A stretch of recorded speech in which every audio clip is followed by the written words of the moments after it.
everybody to Stories with Brisco and Bradshaw. I am Taylor Williamson, the comedian, runner-up on America's Got Talent, new comedy special, Taylor Williamson Live at the Comedy Wait a Store on minute, YouTube. Taylor. Hey, you said I'm in charge. I'm hosting it. I'm the host. You don't speak until you're introduced by the host. How dare you? This is my show. Q&A, Stories with Brisco and Bradshaw, Volume 2 Q&A. Check out. We don't want them to have nap time here. We want them to get excited here. This is awful. By the way, can I warn you? This is our worst show ever already. Oh, yeah, already. It's supposed to be the greatest. This is your fault, because can I tell you, JBL, I don't know if you know this, but I did the show with Brisco for a while where we did the Q&A thing, and every comment was, we hate Taylor, we love Gerald, we hate Taylor, he's terrible, his voice is terrible, I don't like Those how were he from me. ramble. But this is what you wanted, this is what the people wanted, more of this. So we're going to do a great show. We didn't want this. Mr. Brisco called me and said, hey, why is Taylor hosting? I said, I don't know. I thought you asked him. He said, I thought you asked him. So we don't know why you're here. I'm still doing my intro. We got Chickasaw Nation Hall of Famer, Pro Wrestling Hall of Famer, Dave Meltzer, whatever the fuck that is, Hall of Famer. Why are you cussing already? I love bad language. The wrestlers, you guys pretend like you hate it, but then you're in it, you're like, I love Dave Meltzer. But until you're in it, you're like, who's that guy? No. And then you're in it, like, oh, it's an honor to be in the Wrestling Observer Hall of Fame. WWE Hall of Famer, Gerald Brisco. Then we got WWE Hall of Famer, John Bradshaw Layfield, JBL Wrestling God, former world champ. Guy the longest reigning SmackDown champ of all time. Longest reigning SmackDown champ. Taylor, if you're going to do this, I'm not done yet. I'm still going. More about Dave Meltzer than you are us. Yeah. My first wrestling match I ever went to, he lost. JBL. What? Yeah, he's supposed to be putting you over, JBL. Now he's calling you a jobber. Can I ask my first? Can I be? Go ahead and promote your YouTube gimmick, whatever it is. I mean, you're not doing anything for us. Listen, check out my comedy special film live at the Comedy Store. Taylor Williamson Live at the Comedy Store on YouTube. Where is it? Where can you find it? A brand new website called YouTube.com. Okay. So listen, can I ask the first question? I meant to ask you on. By the way, the best episode of your show of all time was last week I was the special guest. Please check that out. I encourage you. But can I ask the first question, then we can get it to all the wonderful fans? Is that selfish of me? Please. I think it is. Who are you asking it to first off?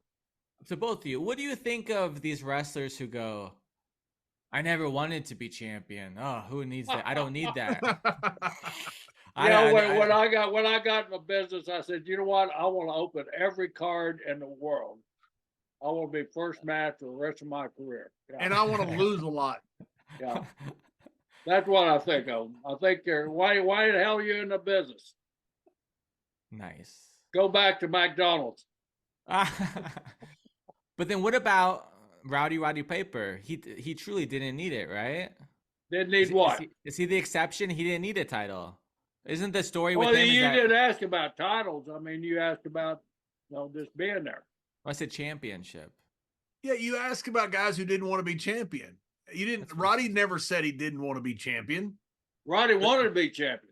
Oh, but you didn't want him to be champion because he doesn't need it. What do you mean I didn't? Well, I wanted him to be a champion. When we had him in Georgia Championship Wrestling, we wanted to give him every damn title we could give him.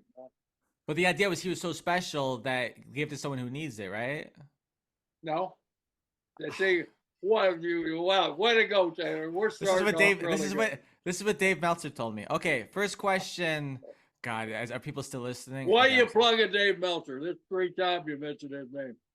Okay, this is a great first question. Can I tell you why I asked that question? Because I wanted to show how bad the questions could be to make the really good questions really good. So the first question's who do you want to embarrass? Who was trying me? Paul Moody. Paul Moody. Is that Oval Moody's Percy Moody.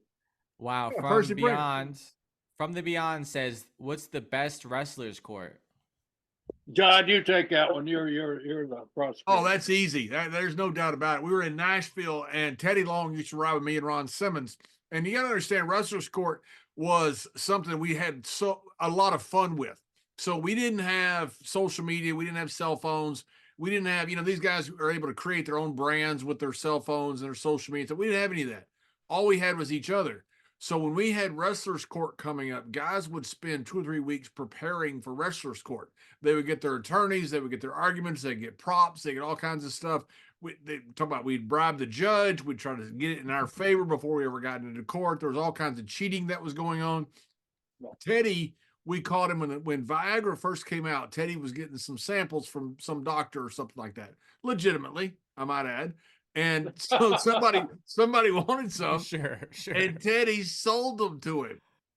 So me and Ron found out about it as we're riding down the road with Teddy. So we took him to wrestler's court for selling free Viagra. Your Honor, wait a minute. I got how to injection here.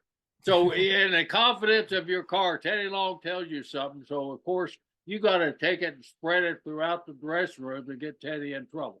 Absolutely. What kind of road partner is that? Because he didn't share any of it with us. Okay. That was the problem. If he'd been sharing with us, it wouldn't have been a big deal, but he was making money off of it. So, and plus he never paid tolls and trans or anything like that. So we took him to wrestler's court. It was in Nashville. It was probably the most well-attended wrestler's court of all time. I think Taker was not there that day. I think Triple H was the judge. Kane or Godfather was always the bailiff. And Teddy hired Mae Young as defense attorney. And her argument was, I don't know why you young boys need this Niagara anyway. Y'all got big. Like, it was the greatest. What did she call Viagra? Niagara. She had no idea even what it was. It just come out. She had no idea what it even was. And Teddy Long lost and had to pay me and Ron a bucket of chicken, a case of beer, and a bottle of whiskey for the judge. And he had to give free Viagra to the guys that he sold it to. It was by far the greatest wrestler's court ever. It was so much fun. What's the statute of limitations on selling Viagra? I don't know. I think Teddy can still be prosecuted. Well, I know if you get to the right thing for 4 hours, you better contact medical help. So probably 4 hours. Do you know this from personal experience, Gerald? No, I don't. I never bought any product from Teddy Long. Notice I said from Teddy Long. Yeah. Oh boy. How about in a comedy profession? Do you guys have comedy court? No, there's nothing. No, there's nothing like that. You guys are a bunch of boring guys. There's a bunch of maniacs for sure. Back in the day, there was weird stuff where like Sam Kinison was like a gangster at the Comedy Store, and he would like pretend like he ran the place even though he didn't. Like, there's like bullies like that, but didn't know you wanted to enter a conversation, Mr. Helper. When he was the teacher in Rodney Dangerfield, oh my, he was great. Yeah. Here we go. From Trevor Harlan, favorite celebrity you ever got to meet in WWE? Well, I mean, that's an easy answer. I'm ready. Taylor Williamson, my favorite celebrity. Oh yeah, Taylor Williamson. All right, next question. Wait a minute. I got to hear this from Mr. Brisco, because Mr. Brisco got to meet some incredible celebrities back in the day. Who was your favorite celebrity ever? Oh, God. I mean, Muhammad Ali. I mean, how can you not say Muhammad Ali? And number 2 was Willie Nelson. I mean, when he was Willie, I can not mention Willie. But, like you say, John, we had so many celebrities back in those days. But Muhammad Ali, of course, he was a hero of mine. And I would what they call marked out to meet Muhammad Ali. And Billy Martin, holy shit, Billy Martin, one of my favorite baseball managers. You know how I feel about baseball, guys. One of my favorite baseball managers of all time, man, Billy Martin. Yeah, how about you, John? I know you've had the honor of being in the ring with a lot of them. Yeah, and I got to meet Nolan Ryan one time at a fit of a guy who was retiring for WBAP radio, and it's. As a kid in Texas, I watched Nolan pitch so many times when I was in high school and college up at the old Arlington Stadium. That was just a dream of mine to meet Nolan Ryan. Arnold was another one. Meeting Arnold, I grew up a huge fan of Arnold and Franco and all those guys training, and then he became this huge movie star, and I just thought the world of Arnold Schwarzenegger, and meeting him when he came in to work with us so much, and the fact that he was just such a nice man, it was just blows you away. How about you, Taylor? Who's your favorite celebrity? Gerald Brisco? Gerald Brisco and JBL tied for sure. Seriously, who's your favorite? I mean, And I know we, you told me you met some of the greatest all time comedy guys, Milton Berle, all those guys back in the time. Yeah, and you made out with Heidi Klum, right? Howdy flies. I met Milton Berle. Yeah, How was Milton Berle? I liked him. I met Jack Benny. I met Mark Twain a few times. I met all the greats. Mark Twain, Yeah, Samuel Clemens, old Samuel. Samuel Clemens came to my show 2 years He ago. go by his working name, or he registers Mark Twain. I've gotten to meet so many special people. I don't know how to think of one.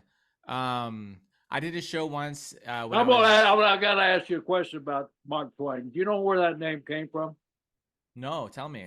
You know, John? I do not know. You're an educated man, John. You were educated in those great schools in Texas. You know what Mark Twain is? No. Okay, you want me to tell you what Mark Twain Yes. is? Up and down the Mississippi River, those river boats, you would mark, and Twain was how deep you are. You had Mark Twain. That's I not didn't know real. that. That's a true story. So they just name and say from Samuel Clemens to Mark Twain when they were painting that fence. The show's not called True Story. It's called Stories. I don't believe anything you say to me. Is that true? That's a true story. Wow. There you go. True stories. You know, Taylor, we don't like follow up start every sentence with honestly. So there's nothing really about us that you have to doubt the veracity of our claims. No, we're honest. We're honest. I'm sorry. I hang out with Bruce Pritchard so much, and my trust is. Well, yeah, you just mentioned you said it all. We confessed to everything. And I hanging out with Bruce Pritchard. I projected it on you, and that's not fair. Do you know Bruce invented truth? Did you know that? Yes, I did. Helmet Abe Lincoln, honest Abe. Bruce chopped down the tree. Yeah, that was Abe. He didn't. That was George Washington chopped down the tree. Bruce shot Abraham Lincoln. Okay, there. Speaking of shooting, next question. This is why the people on the why are you going so fast on this? You bored or what? No, because I'm scared of bad comments about people who hate my style of goofiness between. This show's not about me. Brisco. Taylor, we love it. We love it. Yeah, I love you guys. Regardless of what John said. I care about you and your audience, and I want everyone, all these people. You do. That's something John and I both admire about you. You care about our audience. Yep. Raymond Wong. Most bizarre places you wrestled at. Ooh, John, I got to take that, man. I've skating rinks all over the country with no bathrooms in them. With the bathroom that you did have, the promoter they'd turn a bathroom into a dressing room and put a piece of plywood. I'm sure John's had the same thing with him. Put a piece of plywood between you and the public. So if you want to go to the bathroom, you had to go around the plywood. Or if you're sitting there dressing, all of a sudden you see the guys looking around a piece of plywood watching you dress and stuff. Just weird places like rodeo ground. Well, in your neighborhood, we were at what's that Desert Springs out there, Palm Desert? What's that big exclusive? Death Valley. Out there by where you live, Taylor. San Diego. No, that's Palm Springs or what is that? Palm Springs. Palm Springs. We wrestled there one time, and it don't rain there. And we had an outdoor show at a rodeo ground in Palm Springs. They actually have a rodeo ground there. And it started raining. It was the biggest rain up until that time they'd ever had there. So you have to walk back and forth to the ring, and the rodeo grounds and all the mud and every time. By the time you get out, and your boots are run, your equipment's run. So Jack and I just took off our boots, being old country boys. We ain't going out there slipping and sliding around. We took off our boots. We're the only ones that didn't slip and slide. We were wrestling Murdoch and Adonis that night. And man, it was a cartoon because of them slipping and sliding and what he wanted. I mean, Jonathan's laughing because he knows how Dickie Murdoch was in a situation. Yeah. In a situation like that, he took full advantage of it. It was the most entertaining match. It might not have been the most scientific match I've ever involved in, but it was one of the most entertaining matches. Come back, Pat Patterson and Tony Gurria were the agents that night. They just raved her, hey man, we're just out there. How'd you know it was going to be slicking? Well, we're from the South. It rains all the time. We do outdoor shows, So, yeah, but just being in the ring with Dickie Murdoch, Adrian Adonis, and their reaction and their selling of the match, it was hilarious thing. So places like that, you remember. I remember more than I do in some of the bigger rings. So John, I'd tell you a good one about a bathroom. The funniest bathroom story was we were at WrestleMania, and we used to have to sit out there for the pre-show. So me and Michael Cole would be out there when it was just us for 4 or 5 hours. So I mean, you're having to call all these matches because they cut up these matches and they show them for the next 50 years or whatever, how many time period. So you got to be good on every match. Then you've got to go to the next one. You got to stay strong, but the whole time you can't go to the bathroom. So we used to have to quit drinking water, like 2 or 3 hours before the show. So I found a bathroom in one arena, and it was about 50 feet from the desk. So I'm sitting there the whole time. I'm drinking my energy drinks and all this stuff. Michael says, "You're never going to make it." I go, "Oh, yeah, I'm not worried about it." I didn't tell him that I found this bathroom. So I'm sitting there drinking the whole show. We got this like 4 or 5 minute video clip, pre-roll. And so I said, "Cool." I take my headset off and I run to the bathroom. Michael goes, "Oh, you bastard." So I get in there and I asked the guy before the show, I said, "Is this bathroom closed to public?" He goes, "Oh yeah, no public's allowed in here." I said, "Okay." So I've got this, bathroom is going to be perfectly quiet. I walk in there. There's 100 people probably in this bathroom, fans. It's a public bathroom, and all during the video roll and commercial, they go to the bathroom. And so I walk in there, and everybody like, "JBL." I mean, they're in a tuxedo. It's WrestleMania, middle of the show, and there's 20 people ahead of me. And I said, "Guys, I am so sorry." They told me this was not a public restroom. I said, "But I got to be back out there in less than 3 minutes." I said, "Can I cut in front of everybody?" And they'll go, yeah. Come on in. So let me come in. They're all chanting, "Let him pee. Let him." So, try going to the bathroom when you got that. And then as I'm going, guys are trying to take selfies with me. I'm like, "Guys, come on." Oh yeah. Can I tell you something? We talking about social media and what you do and how you post on social media. That is the clip that you cut out. You make a 45-second clip of that story, add subtitles. I will share the hell out of it. That is so effing funny. That's amazing. My cousin, as a kid, we went to a WCW show and he peed next to the Big Show at a urinal, and he said it was terrifying. Anyways, true story. That was funny, Taylor. I'm telling you, it's funny. You get paid to be funny, and you pass that off as funny on our show. I'm not joking. On our swear. show. Okay. I swear I'm not even joking. Well, we used to have, I know in Korea, we had, in South Korea, we had the garden hose that they point to the shower. There's literally a garden hose outside the arena that make you go outside and just hose yourself off. I had to fly back from Korea one time, and I'd gotten busted open. So I had some blood on me. I had no shower. So I had to go straight to the airport. So I put garden hose. I kind of washed myself off. It was awful. Have either one of you ever been to the Bahamas?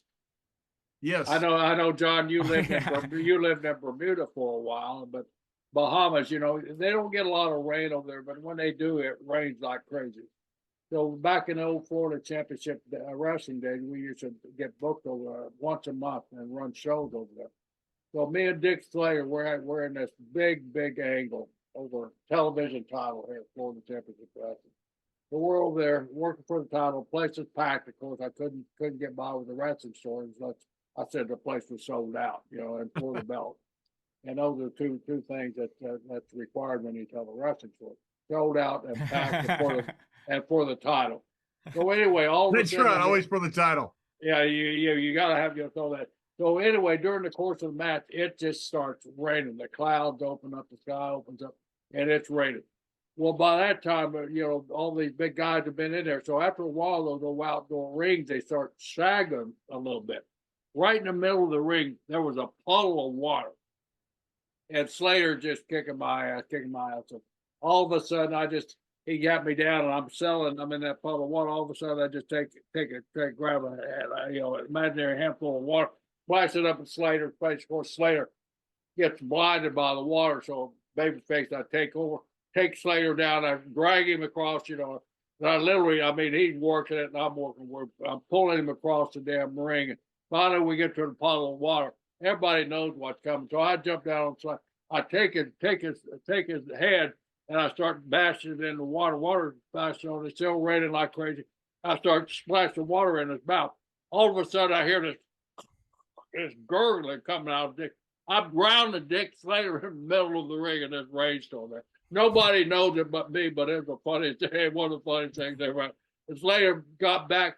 He was so pissed at me. He cussed me out all the way back from Bahamas over to Tampa. You nearly drowned me. What was I going to do? You nearly drowned me. I couldn't do nothing. But it was funny as hell, man. Stories about almost killing people are really funny. Yeah. As long as they don't die, it's still funny. He didn't die. He didn't die at that time. Can I tell you that's another clip? Okay, That's cool. it. That's what you just said. That's another clip. Taylor, I'm sure you haven't always performed at the comedy club. I'm sure you performed at some dumps. You don't have to tell us the name of the city. Are there dumps where you guys perform too? I mean, you know what it's like. I mean, like Chinese food restaurants, laundromats, pizza bars with pizza, which is better than a bar without pizza, I guess. Pizza places without alcohol, bars without pizza. I mean, I performed in Guantanamo Bay. In comedy, we called them hell gigs. Like a hell gig. And one of my recent hell gigs was Guantanamo Bay, summer 2021, outside in every way possible. Like, ideally for comedy, you want I wonder what your answer is for wrestling. For comedy, not for, listen, people perform in arenas now for stand-up. It's cool, it's whatever. It's horrible artistically. You ideally want compact, people stuck together, close together, slightly uncomfortable, so they have to pay attention. Cold, so they are like, you don't want them comfortable. You don't want them chill, laid back. You don't want them in like some comedy clubs. They have like, you pay extra, you can sit in like a comfy chair. No, you want them slightly uncomfortable, a little bit cold, and close together and low ceiling, so the laughter bounces off and it's contagious. That's ideal settings. So Guantanamo Bay is outside. It's families. There's kids running around not paying attention. The kids' parents trying to grab them because there's families that live there. Like the people who were arrested, they brought their families there when we performed for them. That's the joke, but I'm very funny. That's so funny. I was performing for the troops and their families. Anyway, so that was a hell gig, but it actually went really well. It was really because I'm very talented, And you guys remember, you are very talented. Thanks for bringing that up. You are very talented. Have you guys ever heard of Killer Carl Cox? I'm sure John has. Oh, sure. So we're in Milledgeville, Georgia. And Milledgeville is the mental health facility. You had a pet name for it. You called it something else, but the mental health facility. Well, Killer Carl Cox kind of played a character that he was a little bit disturbed. And his interaction, he had a match. The guy was on the outside, and Cox, of course, was inside. But they had a match. Cox was talking him through a match with this guy in his mental health facility that needed treatment. And it was the funniest thing I've ever seen in my life. I know you're not supposed to laugh at that, but Cox is one of those where every wrestler was lined up at the curtain, but not to watch a match, but to watch what Killer was doing with this guy in his mental health. The funniest thing I've ever seen. He had him take a bump. He had him hitting himself over the head with a chair, everything. Did you ever? So you reminded me, I blocked most of this stuff out, but now that I'm thinking about it, yeah, back in the day, you would do shows at because you just want to perform for an audience. So there's hey, we have an AA show. So you, after their AA meeting, you go do stand up for them, and so the senior center comedy show, because they live there, okay, we'll go tell jokes for you guys, Prisons, everything. Yeah, I never did a prison show, but people do those. I performed at a summer camp, there's a show for 13-year-olds. To me, it'd be hard to get somebody to laugh at a prison show. Can I tell you? I hear they go really well. Johnny Cash did it. But no, I didn't know that. Yeah, never heard of that. Listen, how dare you? As a great host, you know what? So let me tell you the funniest spot I've seen a comedian in. So we were in Abu Ghraib, the place in Iraq that was, alleged the torture thing. So we're in Abu Ghraib, and Al Franken, the guy who was the senator, the writer of SNL, was there, and he was doing his stand-up comedian gig. It was getting funnier and funnier every night. So I think Carrie Turner was the actress out there with him, real pretty lady that was been on a lot of USO tours with Carrie. So Al is Saddam Hussein. He's in an Iraqi uniform. He's got the mustache. He looks remarkably like him. I mean, they've got the hat, everything, and he's handcuffed. And he's looking for Uday and Usay, his boys. That's part of the comedy skit because Uday and Usay had just been killed. So part of the skit was he goes, I know my boys Uday and Usay, and it's real funny. People are laughing. We get mortared during the middle of his skit.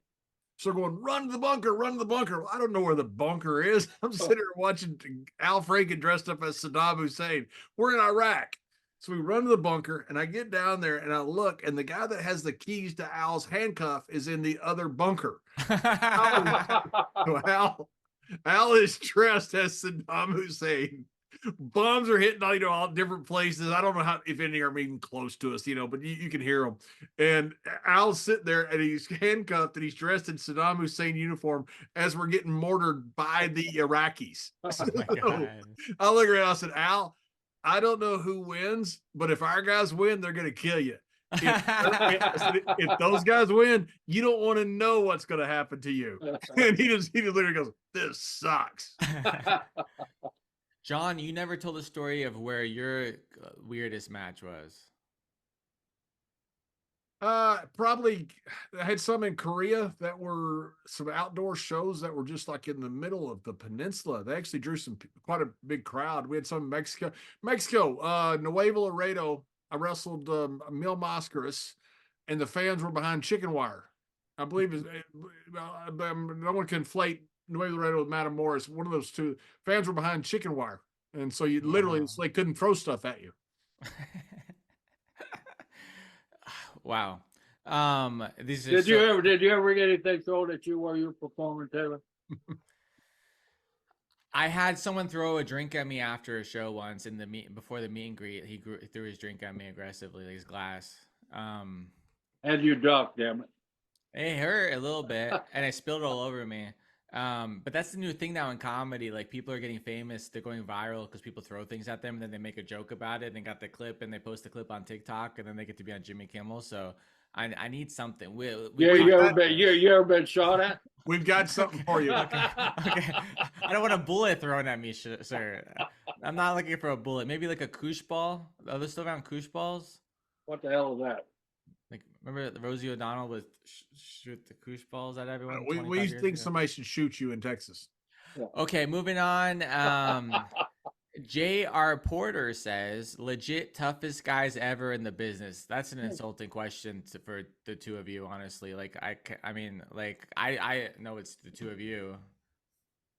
Go ahead. Wow. I mean, our business has been blessed with a lot of those guys. I mean, the current guys like, current, but you go with Kenny Shamrock, you got to start there. Kurt Angle, you got to end there. Yeah. I mean, Olympic gold medal. Danny Hodge, Jack Brisco, Cowboy Bill Watts. I mean, you can go on. There's some legit Ernie Ladd, Blackjack Mulligan, one of the most intimidating guys I was ever in the ring with Blackjack Mulligan. I remember the first time I had to go to the ring, but he had separate dressing rooms back in those days, of course. And so I walked out to the ring. I always knew Jack was big, and I'm standing there all 5'10". I mean, I'm looking across. He's a 6'10" guy, outweighed me about 200 pounds, but at least a foot and a half taller than me. That was the most intimidated I'd ever been in my life. And then tie up with him here is like working with a feather, man. And the guy was great. He was heavy on you, but he was one of those guys that never hurt you. But yeah, that's one of the guys. So I'll tell you a funny story. When WWE invaded WCW in Norfolk, we didn't know what they were going to do back to us. Okay, so we knew they'd probably do something, but we didn't know what. We invaded them, with right before their live show and aired it and all that stuff.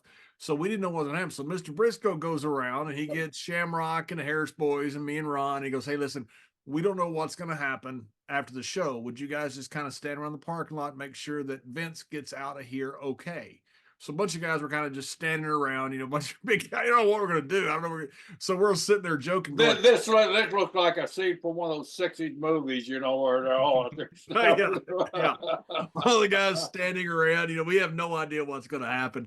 And we're sitting there saying, if they send over Haku, we're going to send out Shamrock and we're going to watch the fight of the century. Oh my God.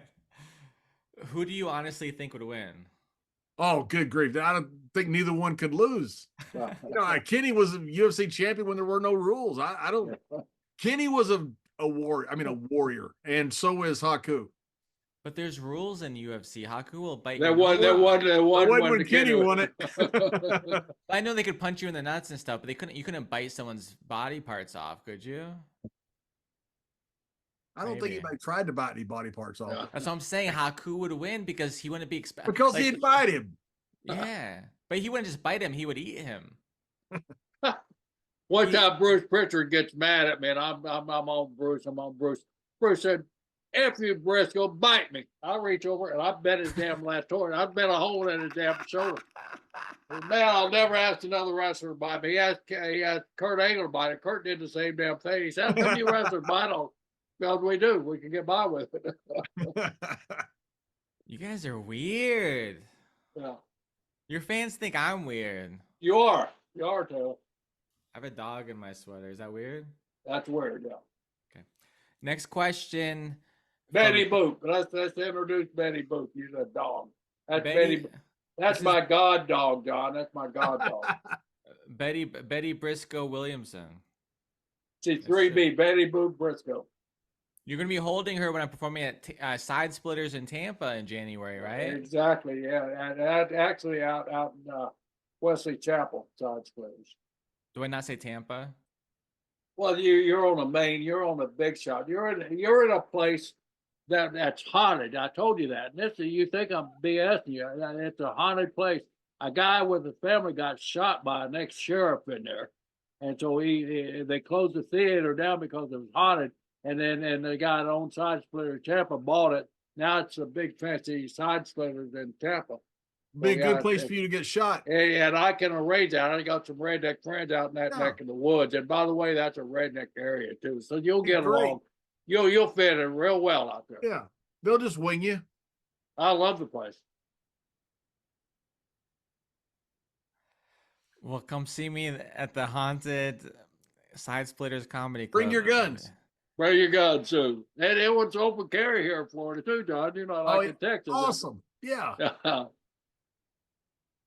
I can tell you some good redneck jokes to get over. Oh, yeah. Oh, what's that? My Hollywood agent, my shows in Florida were canceled. Oh, darn. Okay, thanks for letting me know.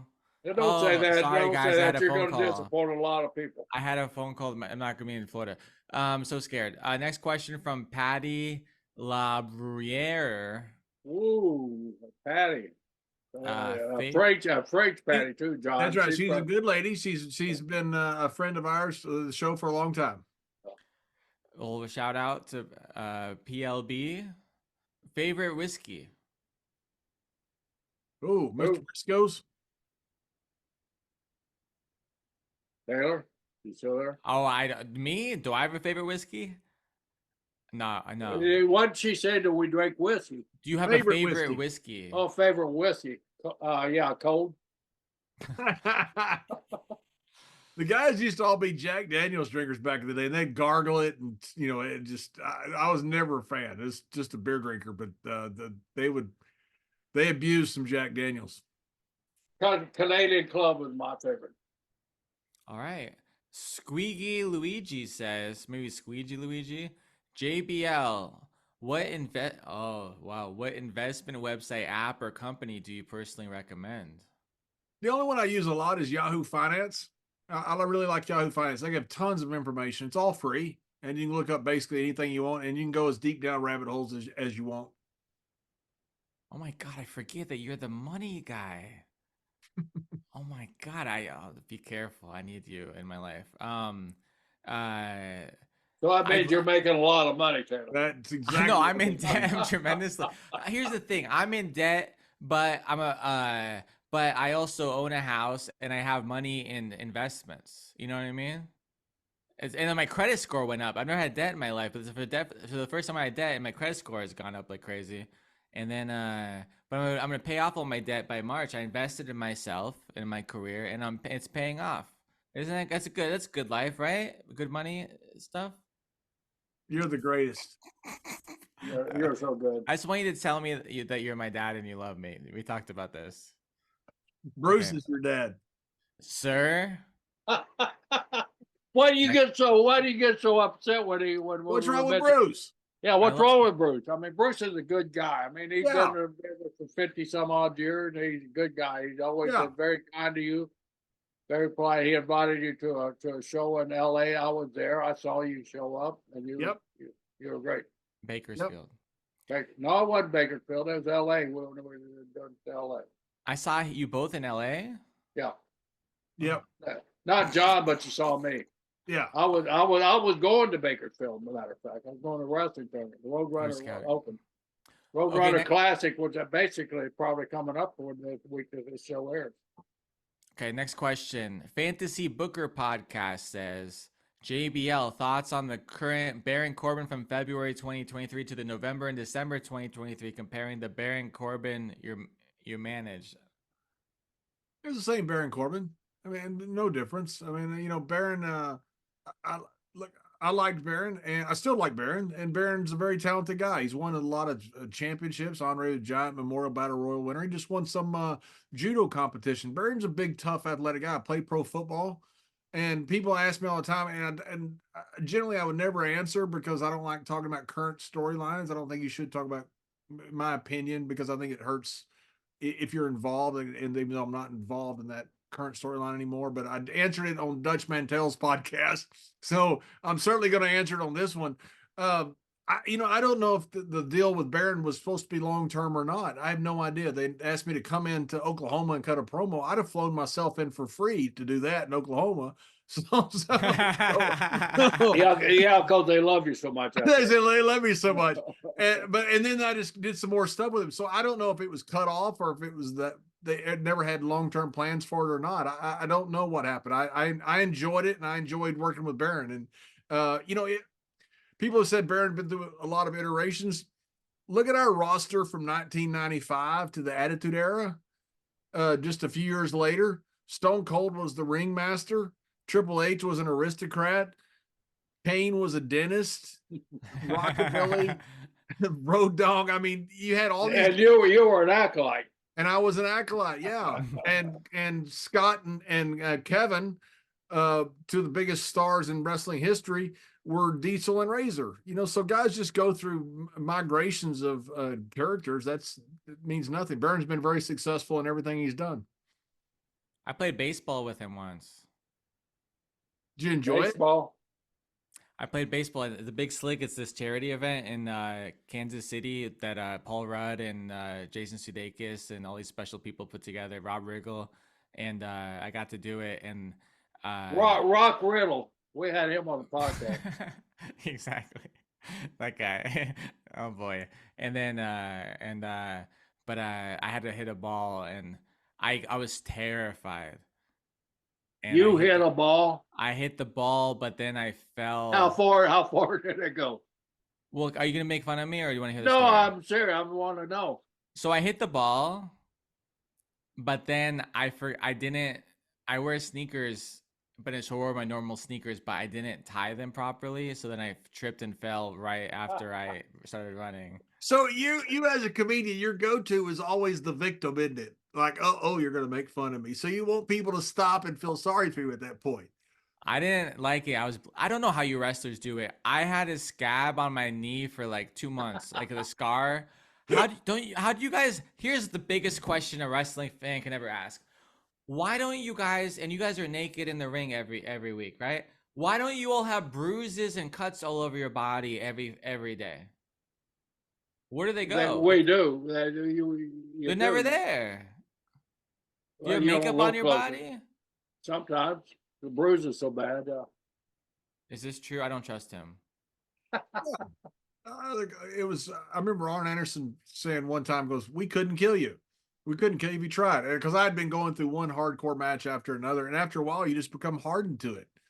Everybody does, not just me. I mean, everybody's ever literally everybody that's in the business. I First was time, two-time hardcore champion. How many times were you hardcore champion, John? I think 17 times. Somebody 17. Wow. But How many times were you 24/7 champion? I was never 24/7 champion. Oh, there you go. I remember Big Boss Man won the hardcore championship, and he had a match with Bob Holly, and he went there and gave the title back to Vince. Yeah. Next question is from Austin72316. Do you have any Andre stories that haven't been told yet? Mr. Brisco, you'd be the only one that. Haven't been told yet.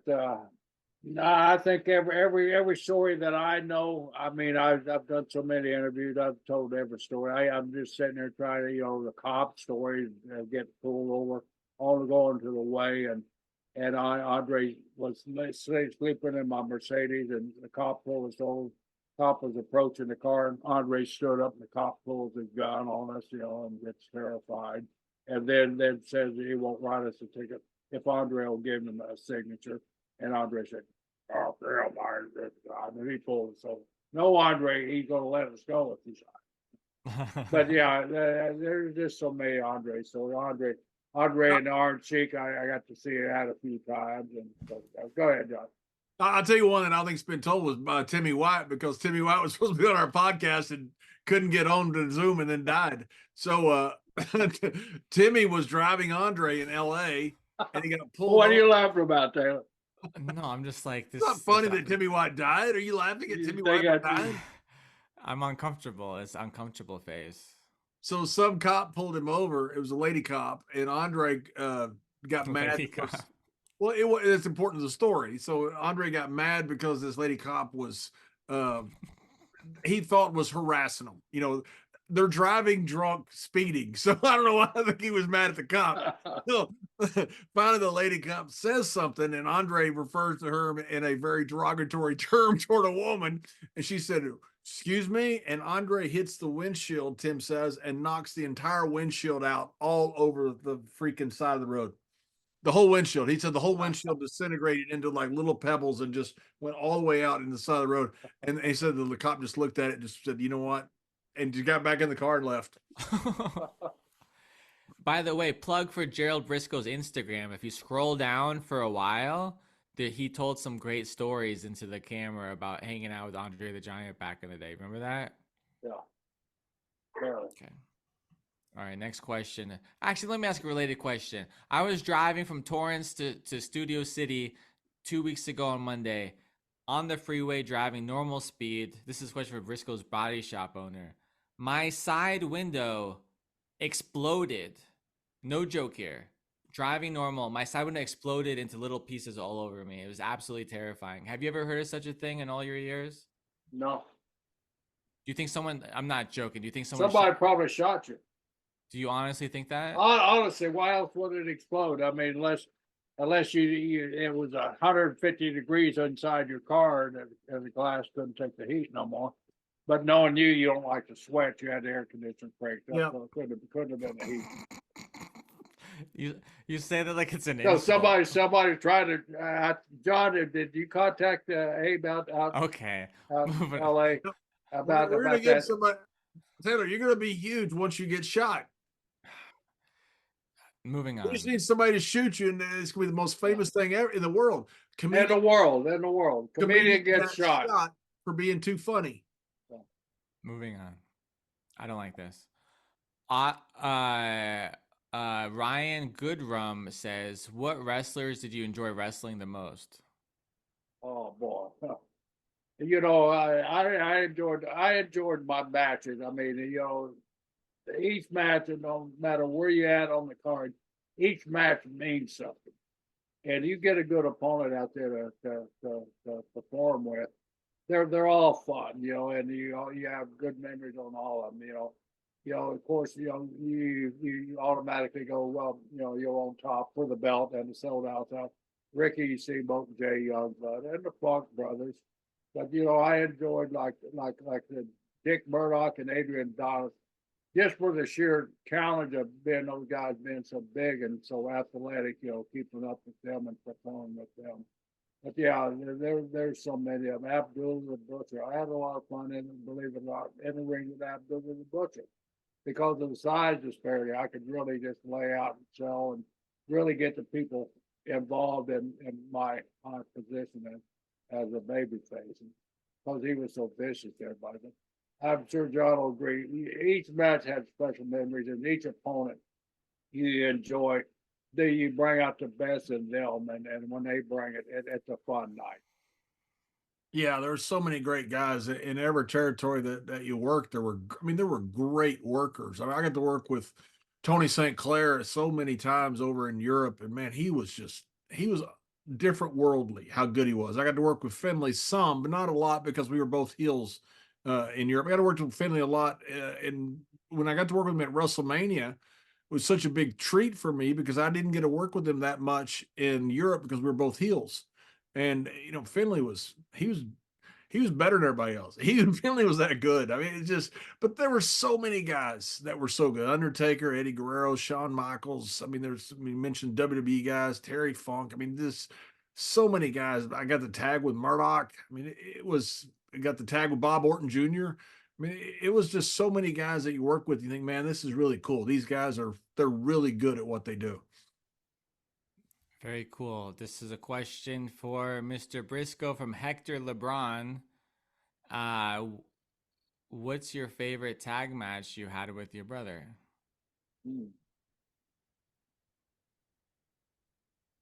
Winning the World Tag Team title with against Ricky and Jay, the Young Bullets, I used to call them there. They were such tremendous performers, and the angle was based on us winning a title that we had never had before, and that's what we built the entire thing of switching from good guys to bad guys, so people could really understand the story, why we're all of a sudden trying to get their two local favorites or two national favorites like Ricky Steamboat and Jay Young. Why did you guys turn against them? They had something that we had never had before. And and we were both at the end of our active careers, Jack especially, and just winning it on his that's the last belt that he had, and the last besides the gimmick belt, the 24/7 and the hardcore last championship that I had, but winning that one title that eluded us all during our career. And winning it with my brother, winning the world title. My brother was special, and people that we performed against were special. So that has to be it. And let me got to add to my answer a second ago. Luke Poirier over in Europe, he wrestled as Rambo. He came into WWE, never really stayed with WWE very long. He was incredible. He was champion over there for a long time, and he was probably my biggest nemesis. I probably had more matches with Luke Rambo over there than anybody, and he was awesome. A great, big, good-looking guy, could really work. He had to, anybody who came into WWE would work with him. He was really talented, and of course, Ron Simmons. You forget sometimes when you're so close to a guy about how great it was to tag with Ron. You work with Ron Simmons on the largest Monday Night Raw rating in the history of Raw, right? That is correct. I can't. Who was the other party guys in those? The quarter hour was the Mr. That'd be the Main Street Posse, I believe. That's right, Brisco and Bradshaw. Yeah, me and Ron were 8.6, I believe, rating, along with Mr. Brisco and Mr. Patterson. And I don't want to judge you or be disrespectful, but I think it's bizarre that you left out Farouk. Was that funny, Mr. Brisco? How did you leave him out? You mentioned Ron Simmons. I just think it's weird that he's such a legend of legends, and you just totally skipped him. Who, Farouk? I mentioned Ron Simmons. But what about Farouk? They're the same guy, Taylor. Do you know that? No, Farouk had a thing on his head. No, he was from ancient Egypt too. Mr. Brisco, would you punch Taylor Williamson, please? Oh, pow! Can I tell you, it would be an honor. Thank you. Thank you. It'd be an honor to be punched by you, and also I'd make some money out of it. So I got a good lawyer. Not a lot. Wow. Okay. Okay. Next question. Please. Uh-oh. AP video says JBL tell the Big Show Shrek history in the WWE in the 2000s. Oh, this is the greatest ever. So Big Show, thank goodness he's a friendly giant, and he is a giant, and thank goodness he's friendly because he would have killed us. But we had we were in a hotel bar one time, and Big Show was bitten there, and he was getting besieged by people. I think we're in Northern Ireland. I think we're Belfast, and so somebody had a card of Shrek. And so we got this woman to go up to him and said, "Can I get an autograph?" And Big Show signed. All right. He's like, "Hey, just a minute, just a minute. All he wants is a break." She goes, "Sir, please." And she did it perfect. Goes, "Sir, please, I want to get this picture of you signed." And he's like, "Ma'am, just a minute, please." She goes, "Sir, please." And she's just insistent. Finally, he grabs it, and it's a picture of Shrek. Me and she gave him a picture of Shrek. She gave the picture of Shrek that me and a certain dead man gave to the woman. Taker, it was the greatest setup ever. And he looked at it, and finally he starts laughing. Thank goodness. And he looked around, and according to him, he can see. He said, "I see Bradshaw and Taker's head duck down." We're in a match one time. Is me and Kurt Angle and Big Show, and right in the middle of his entrance in Germany is, "Hey, now you're an all-star." Shrek's theme music starts playing. Now, think about this. I'm in the ring. I have no access to the music. Obviously, I may be in on it, but I'm not the one doing it. Obviously. Okay. So Big Show just looks at it, and he turns red. He's gonna kill me. So when he starts sprinting toward the ring, and Kurt Angle looks at me and goes, "What is that music?" I said, "It's Shrek's theme music." Kurt goes, "Oh my God, he's going to kill us." I said, "Kurt," and he's sprinting the ring while me and Kurt are talking. I said, "I did it. I'll take full responsibility for it. Don't worry about it." Big Show comes under the bottom rope, and he stands up to charge us. And I said, "Kurt," I said, "Big Show, I swear Kurt did it. I had nothing to do with it." Out of the ring. And there's the Olympic gold medalist hopping out of the ring as well, getting away from the Big Show. That's thank goodness he is a friendly giant. Oh, that's amazing. So when we get on a plane to come back, and so the flight attendant comes up to him, and he's telling Taker, he says, "Okay," he says, "I've about had it with John. I'm about to kill him." He goes, "I'm a giant. I'm about to kill him." And Taker knows what's about to happen. Okay. So Taker goes, "Yeah, I don't blame you. I don't blame you. John's way over the line." And so Big Show's, and it eggs Big Show on. And I'm in the back of the plane. I'm watching him. And I'm like, okay, this is going to be so good. So the flight attendant comes up and says, "Sir, would you like this for the trip?" He goes, "Not right now." He goes, "Not right now." He goes, "I'm just telling you, I know John's just messing with me, but I love him, but I'm going to kill him." And Taker goes, "I don't blame you. You might just have to kill him." And so the flight attendant says, "Sir, do you need this for the flight?" And he goes, "Mel, no." And he grabs it. It's a Shrek fun book. And he sees it, and I'm sitting there thinking, there's only one owl on this plane. I have nowhere to run. He is going to kill me and probably eat me. And so he's always telling, "Don't eat me, don't eat me." He'd start laughing, thank God. So he grabs the Shrek book, and he starts curling up. And I thought, oh, this is it. I'm dead. I'm absolutely dead. Then he goes, "That's kind of funny." Thank goodness he was a giant. Taylor, I have a question. Being on the road, you see a lot of bizarre things, whether it's in the arenas or on the road or in a hotel or something like that.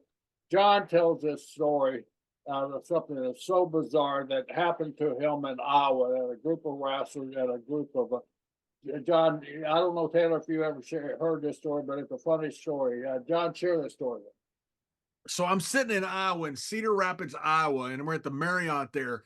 And I'm sitting there, and I go in down the bar to have a drink or watch the game, whatever I'm going down for. And I look across the bar, and there's probably, I don't remember the amount, 50, I'm guessing 70 plowboys in dresses. Now, I don't mean like cross dressers. I mean like big, burly, look like football players in dresses, high heels, everything, just standing there. And I'm sitting there looking at it, and Bubba Dudley is checking in, and he looks at me and goes, "John," he goes, "What's wrong?" I go, "Bubba, come here. I said, "Look at this. And so Bubba comes down and goes, oh my God. So they're just all mingling among each other. It's like big guys in dresses. So I called Taker. I said, you got to come down here. He goes, I'm not gonna have a drink tonight. I go, I don't care if you have a drink. You've got to see what's going on down here. So Taker comes down. And now we finally get the whole roster. Piper's there, Taker's there. We're all sitting on one side like Footloose. We're all sitting on one side wrestlers, pointing at the guys in the dresses. They're sitting there pointing at us, say, looking at the wrestlers. So finally, we sent over some drink. They came over and talked to us and said, what are you guys doing? They go, oh, we just like dressing up in dresses. And so, that was it. I have no logical explanation for anything else. They were the nicest guys in the world. They were fun. We sat there and had drinks on that night and watched some games on television. And I still have no idea what they were doing in dresses. Can I ask a serious question? Yeah. Was it Patterson and Brisco? Now, see, Mr. Brisco. Taylor. I've seen you Bubba in Dudley. dresses. Bubba Dudley, when he was on our show, he goes, "You got to tell the story." He goes, "When I saw you, and I couldn't, because I'm sitting there looking at it going, I'm not seeing what I'm seeing. I mean, these were not like effeminate guys, or not. They're farm boys. They're plow boys. They were farm boys in dresses. It was a plowboy. Plowboy behind the plow. Don't you know what a plow is, kid? Yeah, farm boy. You plow the fields. I'm from the beach. I don't know what's happening. But listen, next question. PCAT, what were your favorite storylines growing up and favorite storylines as a wrestler that you were not involved with? A lot of questions here. Well, I'll tell you my favorite storyline growing up. I think it was when I very first started getting really into the business in Oklahoma, and Danny Hodge and Angelo Savoli. The Savoli family is a very famous family in our business there. Angelo was a patriarch of it. And Angelo and Danny Hodge, the match got so hot, the angle got so hot that Danny's dad jumped in the ring with a knife and sliced Angelo open. And Danny tried to save Angelo, went over to his dad. Dad was so berserk on it. He accidentally sliced Danny. Danny had to get like 80 stitches. But that's funny to you. That's terrifying. Yeah, it was. I mean, that part wasn't. But just that the question. Some of the rivalries. That was the most intense rivalry, and also the late great Jody Hamilton and Tom Ernesto, the Assassins, against the Kentuckians, who was Jake Roberts' dad, Grizzly Smith, who is not well thought of nowadays, but back then he was a legend in the business, and rightfully so because he's good. And Big Boy Brown, the Kentuckians, against the Assassins. It was the most bloody, violent thing I'd ever seen up to that time in my entire life. So those two things there stuck with me, obviously, all through my life, all through my career. And then Hodge and Savoli. That was part of my all-time favorite angle that I witnessed as a kid. That really got me hooked on professional wrestling.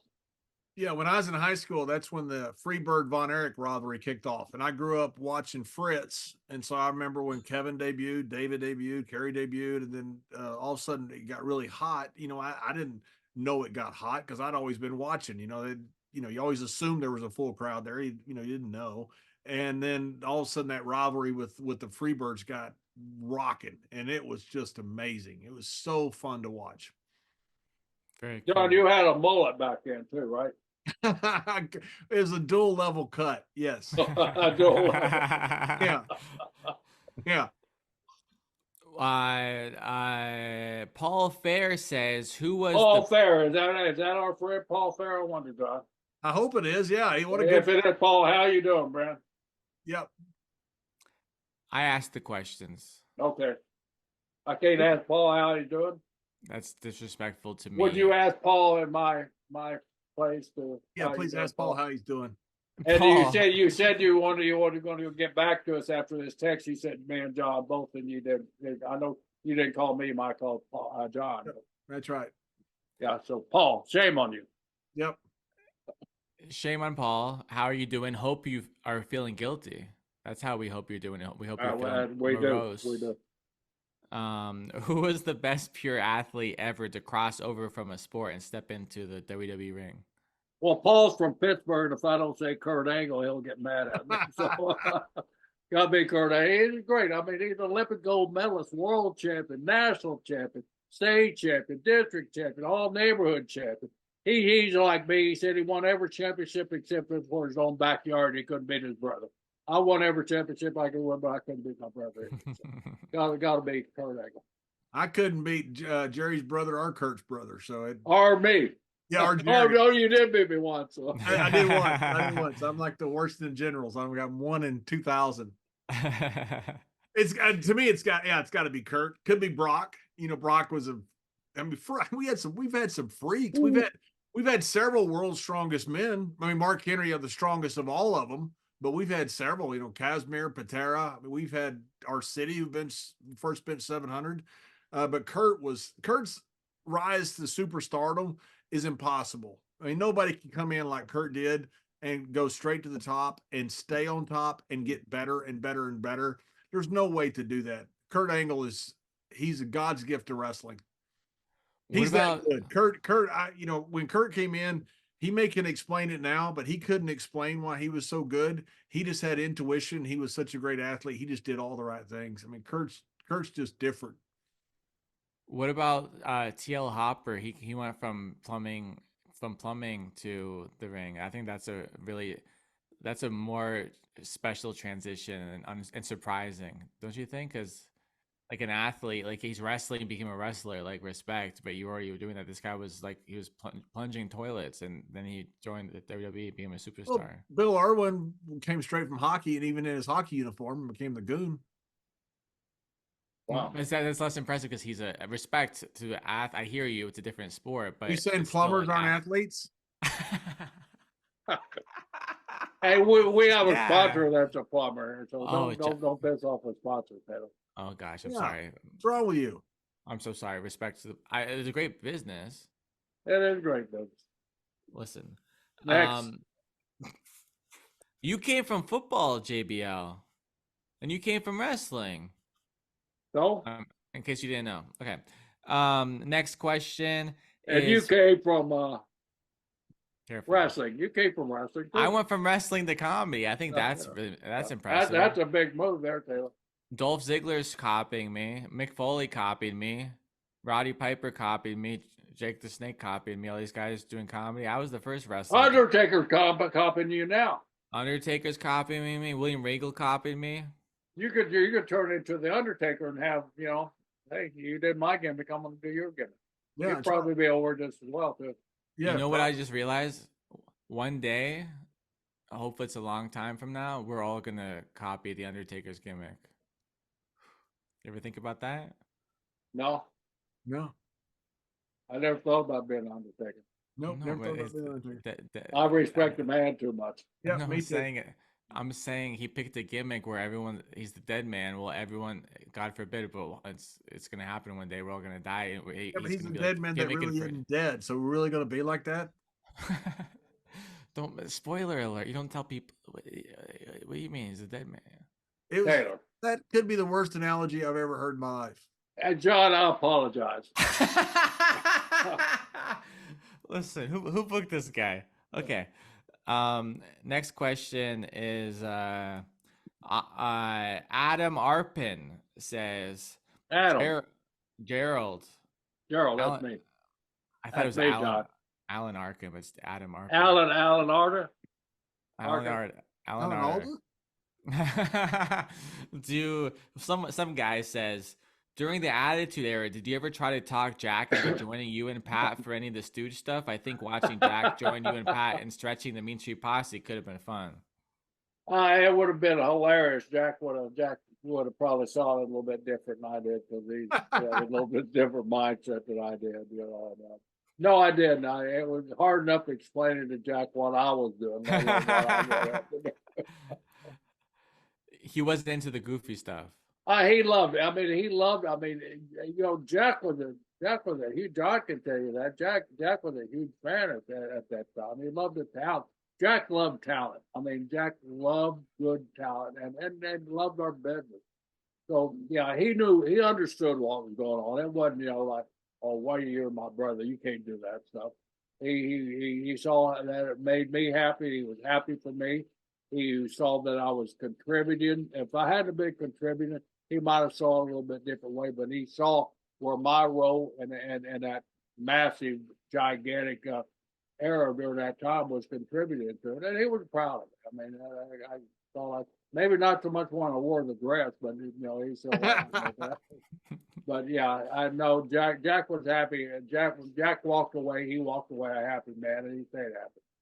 I can tell you, Taylor, that the big tough shooters, I mean, the really legit world class shooters, they're the ones that understood it's a work better than anybody else. Guys like Kurt, guys like Brock, guys like Hodge, guys like Jack. I mean, those guys understood better than anybody else it was a work. Thank goodness they did. Yeah. You go in, you go in when you know it's a business. You just get a different outlook from it when you know it's a business and you know what you're getting into, and that was the attitude that we went in with, and that we knew it was a business, and we done won the hard medals. Now it's time to win some money. That's how we look at it. But no, I never tried to talk Jack into coming in. And he would run me out of the office if I tried. He was happy retired. Jack was a very, very intelligent man. He saved his money, invested his money right, and he's one of those fortunate guys. When I leave, I'm leaving, and he left for good. And I did see him come back to win to receive the Hall of Fame award with you. And that speech, the introduction speech that JBL gave is wild. Well, if you'll notice that cowardly Texan, after he gave the speech and he was walking out, he was supposed to walk past us and shake our head. He walked on the other side of the stage. He had to have Kelly come out and get in between the three of us, so we wouldn't call it. You're supposed to walk back through, and like shake their hand and hug them and stuff. And I walked back and I could see that glint in both their eyes. I knew what it meant from Jerry because I'd been stretched a lot of times from him. I'd never been stretched by Jack. So I'm sitting there thinking, they're not going to do this to me in front of 10,000 people. If they get me backstage, they're going to get me. There's nothing I can do about it, but not out here. So instead of walking back, I see them and I thought, I got to find a different way off this stage. So literally, I was the only one during the Hall of Fame that walked side stage. I had to walk down and had to climb down the stage off camera to get away from the Briscoes because I knew they would stretch me right there on stage. I had no doubt in my mind what was going to happen to me. Wow. Well, speaking of Kelly, this next question is from Michael. And Michael's wondering, is JBL still upset he never became 24/7 champion like Mr. Briscoe? Of course I am. Yeah. Kelly was, Pat was, Jerry was. I mean, so many people have been 24/7 champion. Peter Rosenberg was.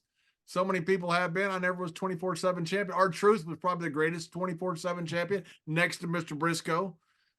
It was, to me, that's a real fun belt title. But it would have fun to have been one. And who did you pin, Gerald, to win? Which time? I was 2-time. Were you 2-time? No, I was 1-time 24/7. Who did I beat? Oh, I beat Pat Patterson. How could I forget that? I was trying to take back Crash Holly in a classic match I had with Crash Holly. One of the most exhilarating matches I ever had with Crash Holly to win the first hardcore championship. And then wait, who did you lose to for the 24/7? Which time? The 24/7 championship. Oh, Kelly. Wasn't it Kelly? I've never seen a happier man to lose a match. Oh yeah, I was getting ribbed. Jonathan Coachman did a great job in commentary along with John there. He was ribbing me backstage, and he went on air and started ribbing me on air. Imagine Briscoe getting beat by a girl. So he came back commercial break. I said, Coach, let me tell you something. I'm 70-some odd years old, and if a girl 30 years old, beautiful girl, one of the most beautiful women in the world, comes up, tells you she's gonna knee you in the groin, you go down, she's gonna get on top. How fast is it going? How long is it going to take you to get down there? You go down right away. So, I mean, I had no problem with it. Bruce Pritchard, he's the one that kind of set this thing up. He called me just to check me out. And he started, he said, well, you're going to win the 24/7 title. I said, I know. And he said, but you're going to lose it. I said, I know that too. And he said, well, now don't get mad when I tell you, you're going to lose it to Kelly. And so he's expecting me to jump up and blow up, and I'm not going to lose to a girl, blah, blah, blah. I said, oh, I couldn't think anybody better on what I'd like to lose it to. I messed up his fun of telling me who I was going to lose it to. Because he would wait for me to blow up so he could go back to tell Vince, oh, Brisco got hot because he got put over Kelly. Yeah, it's funny, sometimes people think, it's a work. They don't want to tell you you're doing a job. Most of us didn't care. I remember when we're working with Kane and X-Pac, and they want us to do the job. Ron knew it meant more to beat him than it did to beat me. And so Ron volunteered to do the job, and they said, how you want to do it? And he said, well, hit me with your finish. You know what? It was not a big deal. John, that goes back to being a great athlete and knowing that it's a business. That's right. Yeah. And Ron did the job right in the middle of the ring. I was selling outside, and it's not a big deal. You do the right thing for the right people. Very cool. Rand Deutsch says, okay, Florida territory guy here, Mr. Brisco. Who was your favorite tag team you and Jack worked with? And we already talked about that. I'm a terrible host. Okay. Well, no, in Florida, Mike Grimm, Steve Kern, we did a semi-turn down here where Eddie wouldn't let us go all the way because we needed baby faces so bad. But we didn't have anybody to work with. Mike and Steve didn't have anybody to work with. So let's work with each other. So we talked Eddie into doing it. And here, Steve Kern, feedback from the matches. I mean, they had a ball too. So yeah, but Mr. Saito, Mr. Sato, who's a great deputy with Tori as a manager. We tore the houses down with them. Then there's Pat Patterson and Ivan Koloff. They were tag team down here, tag team champions. We had a great run with them. And Florida, and everywhere, there was just tremendous talent and in the business during that time. You couldn't go wrong if you got two guys that wanted to be a tag team, wanted to work to compete against. I mean, it was just a lot of fun being a tag team. Very cool. Mark Ellis, who has the same name as a very funny comedian I know, also named Mark Ellis. Maybe it's him. We saw what happened in the long run with the death of the territories in regards to losing a feeder system. Using hindsight, what would you guys have done to keep a feeder system throughout the years? Keep a couple of territories going, etc.? John, I'd like to hear your opinion on that. You're right at the tail end of the territory era. Yeah, I think cable television killed the territories more than anything else. Somebody was going to win, whether it was going to be Crockett or Vince McMahon or Eddie Graham passed away, too early for that, or even Fritz, David hadn't passed away. He had a chance. Cable television killed the territory. Somebody was going to take over the entire country. There was no doubt about it, but you didn't have that opportunity before you had USA, TBS, and of course, ESPN. After that, it was just a matter of time before the territories were eaten up. And in my opinion, what they're doing now with the feeder system with NXT, what they got planned, what they had NXT in Europe and different places, they're trying to build their own feeder system. I think those are very important. I think it's very important that the styles are different in all of the different feeder systems, because the territory was the best educational experience you could possibly have. You wrestle, every territory was different. And to get over, you had to be different, from Japan to Mexico to Tennessee to Florida to Texas to Europe. They were all different. And you had to learn so many different things and you had this great background of knowledge by the time you got to WWE. It was different. That's hard to replicate. Oh, another question from this Austin, a bunch of numbers guy. When a wrestler is on the road, how do they go to the gym? Do they buy a one-day membership somewhere? Does the company contract somewhere? Well, and just even back, there weren't a lot of gyms out there when I was coming up, but in every city, the guys had their favorite gyms to go to, and after a while, you got to be known there, and the owners of the gym actually liked having wrestlers come in because the local people were coming in and saying, here's a guy from television in my gym working out. So usually they didn't charge. I mean, you ran into some stiff guys that said, okay, I'm gonna have to charge you $5, you know, or something like that. But basically, you know, it was caught because they enjoyed you coming in, and usually a wrestler would help somebody, local guy, you know, with a routine or something like that. Right, John? You hit. Oh you yeah, hit yeah. Guys would, guys would leave some tickets usually for the gym owner or something. Somebody would do that, kind of grease the skids. But we were the same cities. I can tell you almost right now off the top of my head, from Cleveland, Detroit, LA, Baltimore, you name it. Miss Brisco can too, where the gym was and where the place we ate was, because that was our routine. And so very few charged us. Most were very happy to have us there. There's a comedian, Todd Glass. He's a brilliant comedian, and he's crazy man a little bit. What he would do when he tours and he wants to use the gym, I'm giving away his secret. He's a criminal.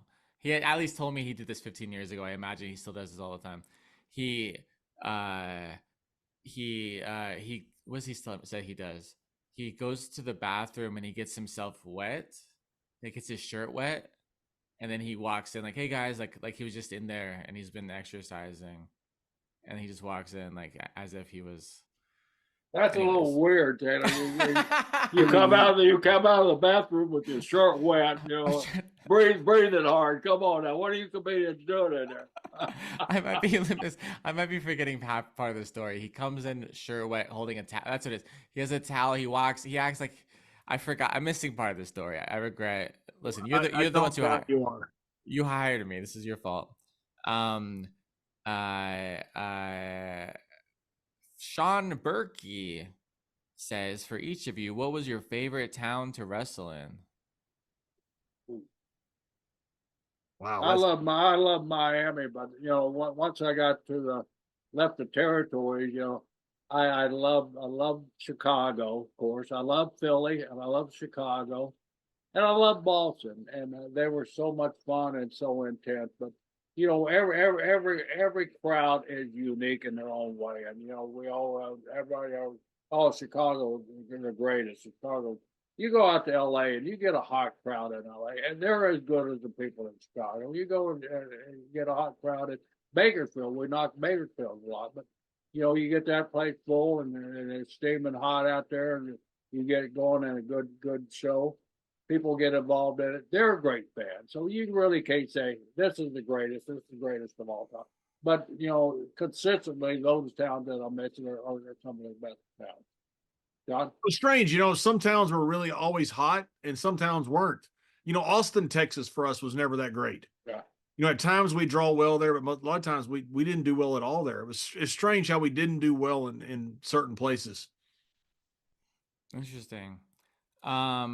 Richard Morales says, if you could change one thing about the business today, what would it be? Today?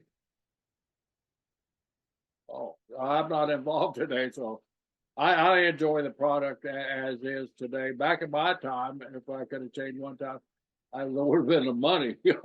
Right. You know, getting a fair share of the money all the time. You know, and the mode of traveling. I mean, we had brutal schedules, as everybody knows. I've been done to death talking about the brutal schedules. But you know, I mean, here in Florida, you know, you had West Palm Beach on Monday night. That's a 200-mile one-way trip, 400 miles you're going. You come all the way back to Tampa. Tuesday night, you were here in Tampa. Then on Wednesday morning, you had to get up at 7 o'clock in the morning and do a TV. So you had to do that TV at 7 o'clock in the morning, but you actually filmed it about 10 o'clock, but you got there at 7. Then you get in the car and drive 360 miles to Miami and drive back that night. That's Wednesday night. Thursday, you go 200-mile round trip to Jacksonville, 200 mile up, 200 mile back. Friday night, you go back to Fort Lauderdale or up to Tallahassee, both 300-mile plus town. Saturday night was a little bit closer by, and then Sunday was Orlando, 110 miles both ways there. So it was brutal traveling. So the traveling would have been a thing, you know, I think. We're fortunate enough with our company, Florida Championship Wrestling, was one of the first bought an airplane, and most of the top guys got to travel on the airplane, you know, towards the end of it. You had a drunk pilot, but other than that, it was good. other than that, it was great, yeah. Even that was entertaining at times. So. When you be going the wrong way and you see that gas gauge heading towards empty and you're going 200 miles the wrong way, then you got to make it up somehow. Good Lord. Jill Zenner says, what is JBL? What was your initial reaction from the creative being towards the JBL character from being in the APA acolytes for so long? What was your initial reaction to the character from? They're not speaking good English. Wake up, Taylor. Wake up. I'm reading it. What was J.C. Layfield's?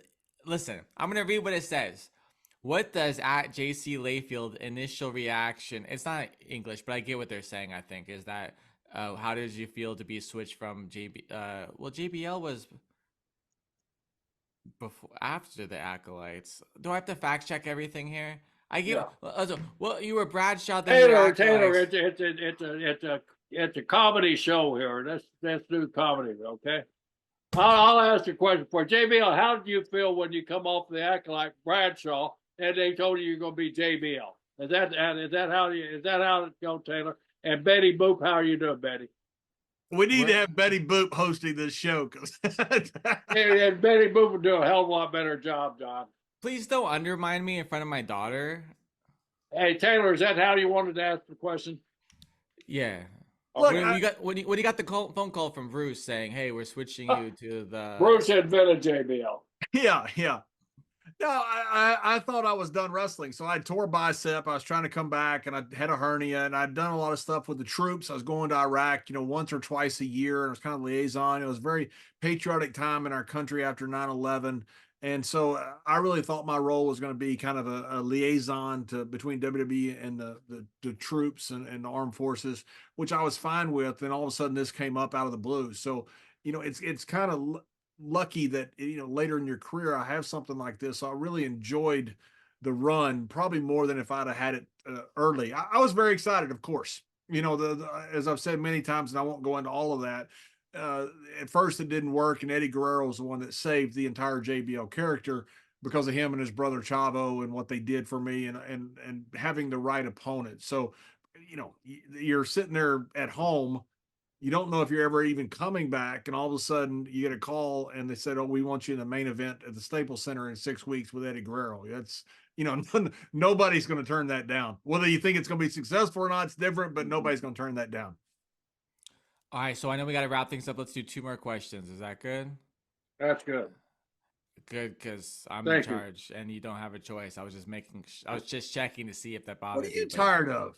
Taylor, come on.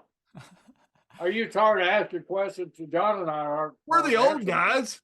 Yeah, no, you guys, I'm trying to be respectful because you have a hard out, sir. You said you were tired. I didn't say I'm tired. Did I say that? Did I say I'm tired? Yes, you did. You did. And then the way you said it. I'm tired. I'm tired. I don't remember saying that. I don't know if that's good. And I'm the one that hasn't been hit in the head a bunch of times. That's not good. If I'm the one that doesn't remember 30 seconds. Maybe you should have. Yeah. That's not get kind. You shot. You want to get me shot, get me punched, get me stretched. Brian Strayer says, Gerald, can you tell us about the angle in CWF with the Port Tampa Terror? I read that question earlier. I cannot remember Port Tampa Terror, but I'm just assuming it's got to be Dickie Slater because he was from Port Tampa and he was a terror. Dickie Slater is one of the toughest guys that never gets mentioned in that role. And Slater was one of those badass street fighters that, had a reputation as a high school kid coming into professional wrestling. Nobody you did not want to mess with. There's all kinds of stories about him. Tampa had a #1 draft choice about Slater beating him up and leaving him laying on the street corner and all this stuff. He was a badass. So Slater comes to Europe and he's wrestling. I think maybe Franz Schumann or something. I'm not sure who he's wrestling. Maybe St. Clair. I'm not sure. Anyway, he's sitting there at the bar one night and he can't find his hotel. So the only thing he has on his key is the number 8. There's no hotel number. So he comes to me and he goes, "Hey, I need your help." I said, "Of course, whatever I can do for you." He goes, "I need to get my hotel room." And all it says is 8. I said, "Well, you're in room 8." I have no idea how I don't know if he ever got back. He didn't. Yeah. That's amazing. Mitch Bozeman says, Mitch Bozeman. Do we know him, John? Sounds familiar. Yeah, I think yep, so. Hey, Mitch, Mitch, how you doing, Hi, man? Mitch. most clotheslines are horizontal with the ground, but not JC Layfield's clothesline from hell. Any reason you had your arm at an angle? Because he's 7 foot tall. Yeah, yeah. That makes sense, actually. No, I got to Japan on my first long tour over there, and they said, "What's your finish?" And Gary Hart he actually did me a huge favor. He was doing commentary for one of my first matches, and he said, "This is Barry Windham's cousin," because I'm from Sweetwater, Texas. Barry claimed he was from Sweetwater, so Gary Hart just made that up out of thin air that I was Barry Windham's cousin, and so because of that, they said start using the lariat, and so when I got over there, I was using the lariat kind of like Wyndham did it, flying into it. And Kendall Nagasaki, the boss there, Mr. Sakurada, said, "I don't like it. It doesn't fit you." And he goes, "Try it running." And so every night I would try it a different way. And over 5 or 6 weeks, I kind of developed a clothesline that I had. That's what I used, the rest of my career.